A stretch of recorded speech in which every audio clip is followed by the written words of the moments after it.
Hello विद्यार्थियों, welcome back my new session. चलिए, तो पिछले क्लास में एक्सरसाइज 3.5 को मैं लैंग्वेज वाले प्रश्न छोड़ के बाकी प्रश्न को डील कर चुका था। आज की क्लास में मैं डील आपको करूँगा लैंग्वेज वाला प्रश्न यानी कि वर्ड्स प्रॉब्लम। चलिए, तो आपका स्वागत है जी मेरे चैनल पे। वर्ड्स प्रॉब्लम की ओर चलते हैं कि किस तरीक़ा से क्या दिया है और कैसे इसको बनाया जाएगा। सबसे पहला क्वेश्चन है हमारे पास कि ये जो है एक छात्रावास के मासिक व्यय का एक भाग नियत है। एक छात्रावास है, हॉस्टल है, जिसका जो खर्च है वो एक भाग नियत है। शेष इस बात पे निर्भर करता है कि छात्र ने कितने दिन तक भोजन लिया। बात सही है, छात्रावास खुला है तो कुछ जो चीज़ें होती है वो फिक्स होता है, वो लगेगा ही लगेगा। स्टाफ रखेंगे उसका खर्च लगेगा। बाकी बात है कि खाना बनेगा तो खर्च बढ़ेगा, खाना नहीं बनेगा तो खर्च घटेगा, यानी कि नहीं बढ़ेगा। तो इसी बात के बोल रहा है कि एक छात्रावास जो है वो जिसका एक भाग नियत है और शेष इस बात पे निर्भर करता है कि छात्र ने कितने दिन तक भोजन लिया। एक विद्यार्थी ए है जो 20 दिन तक भोजन करता है और उसे 1000 रुपया व्यय करना पड़ता है, अदा करना पड़ता है छात्रावास को। एक विद्यार्थी बी है जिसको 26 दिन तक भोजन करता है तो 1180 रुपया व्यय करता है। तो आप बताइए नियत व्यय क्या है और प्रत्येक दिन यानी प्रतिदिन का भोजन का मूल्य क्या है। तो जो चीज़ पूछा जाए उस चीज़ को आप आराम से मान लो। हमें पूछा जा रहा है कि नियत व्यय क्या है। माना कि नियत व्यय जो है वो 100 रुपया है और एक दिन का अतिरिक्त व्यय, एक दिन का जो है भोजन का मूल्य वो 22 रुपया है। मूल्य जो है वो 22 रुपया है। अब आप बताइए कि नियत व्यय क्या होता है। जैसे आप छात्रावास में गए, एडमिशन करा लिए, तो क्या एडमिशन फीस आपको वापस कर दिया जाएगा? नहीं, तो वो नियत व्यय के रूप में चला गया। वो जो चार्ज है वो हमेशा लगता ही लगता है। बाकी खाना पे डिपेंड है। हम छात्रावास में पूरे महीने रहें तो पूरे महीने का पैसा दिया जाएगा, अगर 2 दिन रहे तो 2 दिन के खर्च लगेगा। तो उसी प्रकार से इसको प्रश्न को बनाया गया है। अब समीकरण बनाने के लिए हमारे पास क्या दिया है कि ए विद्यार्थी है जो 20 दिन तक भोजन करता है। सबसे पहली बात तो अगर प्रश्न से हम चलें तो अगर आपका बच्चा एडमिशन करा लिया है तो नियत व्यय तो हमेशा लग ही गया ना, एडमिशन चार्ज तो लग ही गया ना। अब भोजन का पैसा अलग से देना होगा आपको। भोजन विद्यार्थी 20 दिन किया है, एक दिन करता है तो 22 रुपया लगता है। तो 20 दिन भोजन करेगा तो कितना बाई लगेगा? 20 बाई।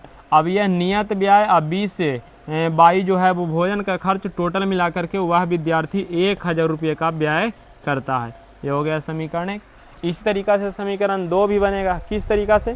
तो एडमिशन बच्चा कराया, एडमिशन चार्ज लग गया। अब यदि भोजन करेगा ज़्यादा तो खर्च भी होगा ज़्यादा। तो यहाँ पे भोजन करा 26 दिन, एक दिन में 22, तो 26 दिन में 26 22 और बराबर में हो जाएगा कितना रुपया? 1180 रुपया।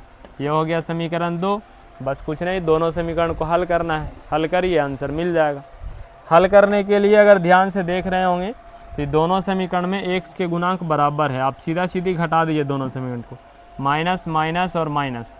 जैसे ही घटाएंगे तो ये दोनों कट जाएगा। 20 में अगर 26 घटाएंगे तो माइनस में बचेगा 6 बाई, इसको घटाएंगे तो माइनस में बचेगा 180। तो माइनस से माइनस कट गया, 6 से कटेगा 30 बार में, यानी कि बाई के मान आ गया 30 रुपया। यानी एक दिन का जो भोजन का खर्च है वो 30 रुपया है। एक दिन के जो भोजन का खर्च है वो है 30 रुपया। तो बाई का मान आ गया जी 30 रुपया। अब बाई के मान जैसे ही आप निकाल लिए हैं तो आप x का मान निकालेंगे। x निकालने के लिए बाई के मान को समीकरण 1 में या तो समीकरण 2 में आप रख सकते हैं। तो बाई का मान आप रख लीजिए समीकरण 1 में। बाई का मान समीकरण 1 में रखने पर, एक जो है x प्लस 20 बाई बराबर 1000 है। तो इसके बाद आप क्या करेंगे कि बाई के जगह पे रख लेंगे 30। तो होगा x प्लस 20 गुना 30 बराबर 1000 रुपया। यानी कि होगा x प्लस 600 बराबर हो गया 1000। तो 600 प्लस में हो जाएगा तो माइनस में 1000 और माइनस हो गया 600, तो हो गया x के मान 400 रुपया। कहने का मतलब जो नियत खर्च है वो 400 रुपया है। नियत खर्च 400 रुपया है और प्रतिदिन भोजन का खर्च, प्रतिदिन भोजन का जो खर्च है वो है 30 रुपया पर डे।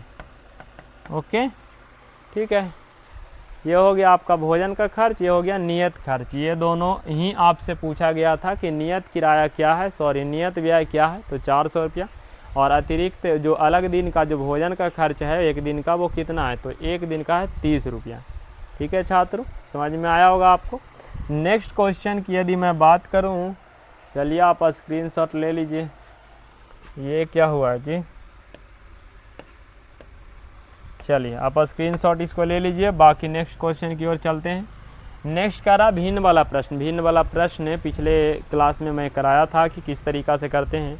भिन्न वाला प्रश्न में अंश और हर आता है, तो सबसे पहले अंश और हर को आप मान लेंगे, और मानने के बाद आप क्या करेंगे कि दोनों को एक समूह में बना के, कहने का मतलब भिन्न बना करके, उसके बाद इसको समीकरण बना के सोल्व करेंगे। यहाँ पे बोला गया है कि भिन्न वाला जो प्रश्न है वो 1/3 हो जाता है। कब, जब अंश में 1 घटाते हैं, 1/4 हो जाता है जब हर में 8 जोड़ते हैं। तो सबसे पहले तो हम मानेंगे, तो माना कि भिन्न का जो अंश है वो x है, हर है जो कि y है। अगर अंश x है और हर y है तो आप बताइए कि भिन्न क्या होगा। तो भिन्न हो जाएगा अंश बटा हर। क्या हो जाएगा, अंश बटा हर। तो अंश हो जाएगा x और हर हो जाएगा y, तो अंश बटा हर हो गया। अब इसके बाद आप क्या करेंगे कि प्रश्न से चलेंगे।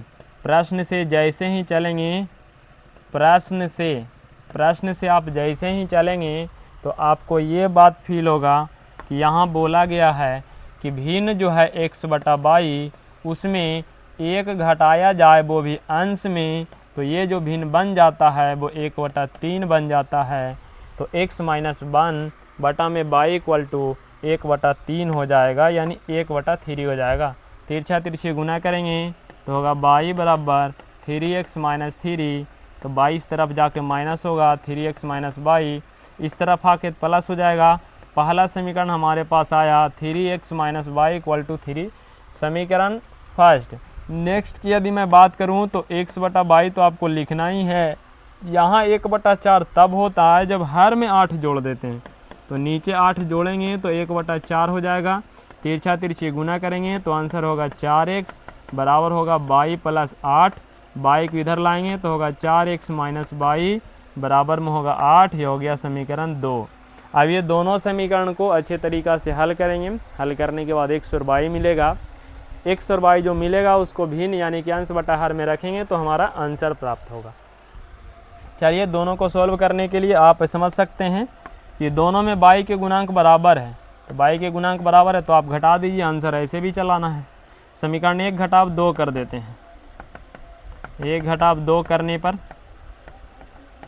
तो आंसर होगा 3 = 3x - y, और इधर हो जाएगा 8 = 4x - y। अगर आप दोनों समीकरण को घटाते हैं तो यहाँ भी माइनस, यहाँ भी माइनस और यहाँ प्लस, ये दोनों कट जाएगा तो ये होगा -1, ये हो जाएगा -5। एक से माइनस से माइनस कट गया तो x के मान आ गया 5। अगर x के मान आया है 5 तो आप बताइए y कैसे निकालेंगे। y निकालने के लिए इस x के मान को समीकरण 1 या 2 में रख दीजिए। लिखते हैं x का मान समीकरण 1 में रखने पर 3 बराबर होगा 3 × x बराबर 5 - y, तो 3 = 5 × 15 -y इन्हें आएगा तो +y।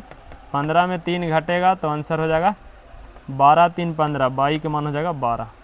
x 5 है और y 12 है, तो भिन्न हमारा क्या होगा, भिन्न होगा अंश बटा हर, और अंश बटा हर करेंगे तो अंश होगा x, हर होगा y, यानी कि 5 बटा हो जाएगा 7 आंसर। ठीक है, आशा करते हैं आपको समझ में आ रहा होगा जी। लैंग्वेज वाले प्रश्न, भिन्न वाले प्रश्न बिल्कुल इंपॉर्टेंट होते हैं। भिन्न वाले, आयु वाले, टेस्ट वाला क्वेश्चन है वो भी एक इम्पॉर्टेंट है। इस सब क्वेश्चन पे आप ध्यान देंगे, थोड़ा सा रिपीट करेंगे, एक बार फिर से डू अगेन करेंगे। जब तक फिर से आप बनाएंगे नहीं तब तक आप इस बात को अच्छे तरीक़ा से नहीं समझ पाएंगे, इसलिए इसको बनाइए ज़रूर दोबारा घर जाके। ठीक है जी, नेक्स्ट क्वेश्चन की ओर यदि मैं चलूँ तो नेक्स्ट क्वेश्चन हमारे पास बोला गया है कि हाँ देखिए टेस्ट वाला क्वेश्चन आ ही गया साथ में, अभी मैंने बोला और अभी तुरंत क्वेश्चन प्रकट हो गया। कह रहा यश ने एक टेस्ट में 40 अंक अर्जित किए हैं। जब उसे प्रत्येक सही उत्तर के लिए 3 अंक मिलते हैं और अशुद्ध उत्तर के लिए 1 अंक की कटौती की जाती है। जैसे आप कंपटीशन का एग्ज़ाम देंगे तो उसमें 1/3 निगेटिव होता है, 1/4 निगेटिव होता है। तो इस बात का मतलब ये है कि यदि आप एक क्वेश्चन गलत करते हैं तो 1/3 का मतलब हो गया 33%। कहने का मतलब क्या हो गया, 0.33 मार्क काटे जाएंगे। यानी 3 क्वेश्चन आप गलती कीजिएगा तो समझ लीजिए कि 1 नंबर पूरा समाप्त हो जाएगा। तो इस बात को आप ध्यान रख के कंपटीशन के एग्ज़ाम में आप बनाएंगे प्रश्नों को। तो यहाँ भी वही बोला गया कि यश एक टेस्ट देता है और टेस्ट का एक कंडीशन है कि नंबर मिलेगा तो कटेगा भी गलत करेंगे तो। अब बात है कि कैसे कटेगा, इस बात पे आपको अच्छे तरीक़ा से विचार करना पड़ेगा। चलिए तो इसको मैं देखता हूँ कि किस तरीक़ा से इसको बनाना हो। तो यहाँ जो टेस्ट में जो प्रश्न है वो 2 प्रकार के हो रहे हैं, एक सही उत्तर वाला एक गलत उत्तर वाला। तो दोनों को हम मान लेते हैं। माना कि सही उत्तर वाले प्रश्न, सही उत्तर वाले प्रश्न जो है वो x है और गलत उत्तर वाले जो प्रश्न है वो y है। क्या है, y है। अब आप बताइए सही उत्तर वाले x हैं, गलत उत्तर वाले y है, तो प्रश्न किस तरीक़ा से बनाया जाएगा, समीकरण किस तरीक़ा से बनाया जाएगा। तो समीकरण बनाने के लिए आप क्या करेंगे कि बारी बारी से अच्छे तरीक़ा से पढ़ेंगे, उससे दिए गए लाइन को, दिए गए डाटा को, शब्द को, तब वहाँ से आपको आंसर मिलेगा। कह रहा एक विद्यार्थी जो 40 अंक लाते हैं, भाई 40 अंक कब लाते हैं, जब उसको सही उत्तर के लिए 3 अंक मिलते हैं। सही उत्तर के लिए x प्रश्न सही है, 3 अंक एक प्रश्न के लिए मिलेगा तो टोटल मिलेगा 3x। और गलत उत्तर के लिए उसको 1 नंबर की कटौती की जाती है। अगर एक प्रश्न में 1 नंबर काटेंगे तो 22 प्रश्न में 22 नंबर कटेगा, कटने का मतलब माइनस होगा, तब जाकर उसका जो टोटल अंक प्राप्त हो रहा है वो हो रहा है 40 अंक। पहला नंबर हो गया। अगर एक उत्तर सही के लिए आप 3 नंबर देते हैं तो 2 उत्तर के लिए 6 होगा, तो x के लिए 3x हो जाएगा। तो वही मैंने लिखा, 1 नंबर यदि काट रहे हैं एक प्रश्न के लिए तो 22 नंबर के लिए 22 काटेंगे, यानी 22 माइनस होगा, तब जाकर उसको प्राप्त होगा 40 अंक। नेक्स्ट बोल रहा है यदि उसे सही उत्तर के लिए 4 अंक मिलते, तो 4 अंक मिलता तो 4x हो जाता। अशुद्ध उत्तर के लिए 2 अंक काटे जाते, एक उत्तर के लिए 1 अशुद्ध के लिए 2 अंक काटेंगे तो 22 अशुद्ध के लिए 2y कटेगा, यानी माइनस होगा, तब जाकर उसको मिल जाता 50 अंक। ये हो गया समीकरण 2, ये हो गया समीकरण 1। दोनों को आप आराम से हल कर लीजिए। हल करने के लिए विलोपन विधि आप इस्तेमाल कर सकते हैं। विलोपन विधि किस तरीक़ा से बनता है, विलोपन विधि से बनाने के लिए समीकरण 1 में आप 2 से गुना कर लीजिए ताकि दोनों बराबर हो जाए। 2 से गुना करेंगे तो हमारे पास क्या होगा क्वेश्चन, 2 गुना 3 6x, 2 गुना y 2y, 40 गुना 2 80, और ये नीचे वाला रहेगा 4x, का कि इसमें तो कुछ किए नहीं है, बराबर हो जाएगा 50। और दोनों समीकरण को आप आराम से क्या कर लेंगे, घटा लेंगे। घटाने पर, क्या करने पर, घटाने पर। जैसे ही आप इसको घटाएंगे वैसे ही, हाँ तो इसको क्या करना है कि दोनों समीकरण को हमको घटाना है। घटाते समय चिन्ह को चेंज करते हैं, ये माइनस है, ये प्लस है और ये माइनस है। इधर आंसर हो जाएगा 30 और इधर ये दोनों कट जाएगा। 6x में 4x घटेगा तो बचेगा 2x, और 2 से काटेंगे इसको तो आंसर होगा 15। x के मान हो जाएगा 15। x के मान यदि 15 आया है तो आप बताइए y क्या आएगा। तो y निकालने के लिए x के मान समीकरण 1 में या फिर समीकरण 2 में रख दिया जाए। तो लिखते हैं कि x का मान समीकरण 1 में रखने पर, 1 में रखने पर तो हो जाएगा 3x minus y equal to 40, और x की जगह पे आप 15 आराम से रख दीजिए। 3 into 15 minus y equal to 40। तो आप क्या करिए कि इसको इधर ले आइए, y को इधर भेज दीजिए, तो y बराबर होगा 45 माइनस 40, y के मान हो जाएगा 5। यानी कि सही प्रश्न की जो संख्या है वो 15 है और गलत प्रश्न की जो संख्या है वो 5 आया है।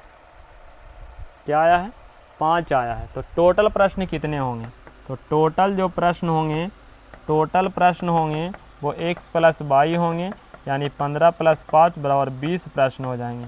क्योंकि हमसे पूछा गया था कि प्रश्न कितने थे, टेस्ट में कितने प्रश्न थे, मतलब टोटल प्रश्न की संख्या पूछा गया है। तो x + y equal to 15 + 5 equal to 20, यानी कि 20 प्रश्न हो जाएंगे। ठीक है छात्रों, चलिए तो आप इसको स्क्रीनशॉट ले लेंगे। नेक्स्ट क्वेश्चन की ओर हम चलते हैं। नेक्स्ट कह रहा है कि एक राजमार्ग स्टेट हाईवे है जहां 2 स्थान है, एक ए है और एक बी है। दोनों के बीच की दूरी जो है वो 100 किलोमीटर है और यहाँ से एक कार ए जा रही है, एक कार बी जा रही है। चलना एक ही समय प्रारंभ करती है, एक ए से और एक बी से। एक कारें भिन्न भिन्न चालों से एक ही दिशा में समान डायरेक्शन में जब चलता है तो 5 घंटा के बाद मिलता है। यदि विपरीत दिशा में चलता है तो 1 घंटा के पश्चात मिलती है। तो दोनों कारों की चाल क्या है? कार ए और कार बी की चाल आप मान लीजिए। जैसे ए और बी 2 स्थान है, एक ए है और एक बी है।